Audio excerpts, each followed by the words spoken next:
Fala galera, segue aqui algumas questõezinhas para vocês revisarem um pouco do conteúdo, né, do conteúdo da prova de vocês. A gente vai bater um papo da seguinte forma. Então começa aí com a primeira questão, que diz assim: qual é a principal propriedade que caracteriza um elemento químico, né? Então, o que caracteriza um elemento químico? Então vem comigo. A gente aprendeu assim, ó, elemento químico, deixa eu colocar aqui em azul. Elemento químico, ele é definido da seguinte forma: é um conjunto de átomos com o mesmo, anota aí, com o mesmo número atômico. Por que eu estou falando isso aqui? Repare bem, você vai entender. Lembrando que o número atômico a gente representa pela letra Z. Mas a gente aprendeu também que número atômico, é a identidade química do átomo. E o número atômico, galera, ele é o número de prótons, tá? De uma maneira bem direta. É o número de prótons que a gente pode encontrar lá no núcleo do átomo. Então, voltando para a pergunta, qual é a principal propriedade que caracteriza um elemento químico? Avaliando o que eu disse aqui agora, é um conjunto de átomos com o mesmo número atômico. Se você for nas alternativas, não tem nada que fale explicitamente número atômico, mas a gente aprendeu que o número atômico, ele é o número de prótons, beleza? E lá na alternativa B, a gente tem essa estruturação, a gente tem essa possibilidade, tá certo? Então, marca aqui, ó, letra B. Lembrando, são questões simples, são questões revisionais. Por exemplo, essa questão de número 2, ela diz o seguinte: o número atômico de um determinado átomo é conhecido. Beleza.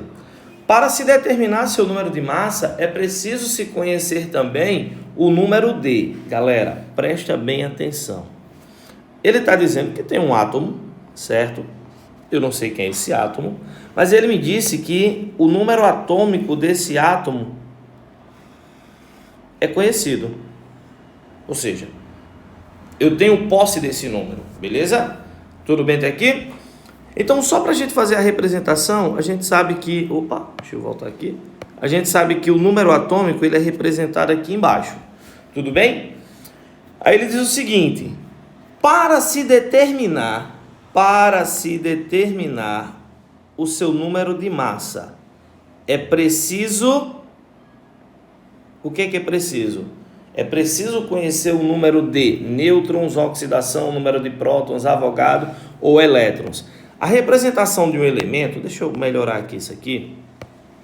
A representação de um elemento está aqui. Eu tenho X, é um elemento qualquer. Eu tenho aqui o número atômico e em cima eu tenho o número de massa.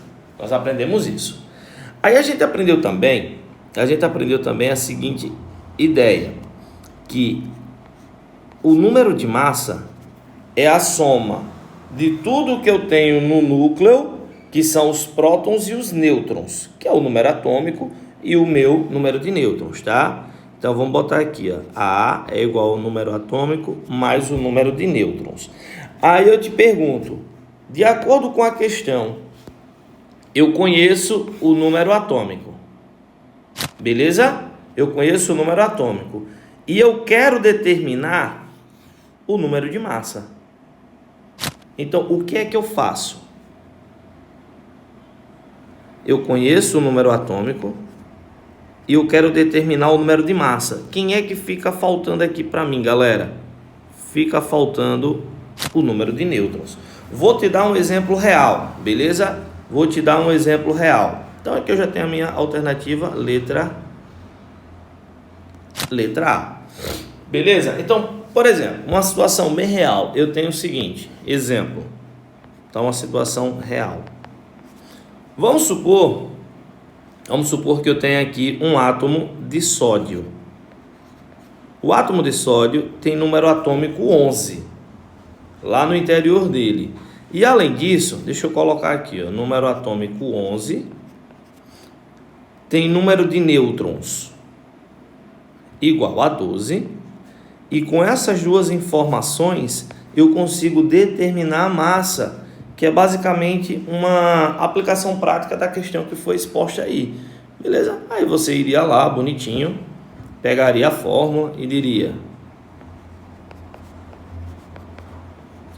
número de massa é igual ao número atômico mais o número de nêutrons. Ou seja, se eu substituir cada valor aqui, para a gente usar esse exemplo aqui, eu teria número atômico 11, número de nêutrons 12, então meu número de massa seria 23. Beleza? Então, isso aqui é um exemplo, não é a pergunta já foi, é só para a gente interpretar e entender um pouco melhor. Belezinha? Vamos mais um pouquinho, se liga aqui, deixa o tio subir aqui um pouquinho. E a gente tem aqui o seguinte nessa questão de número 3. Diz assim: um átomo possui 20 prótons,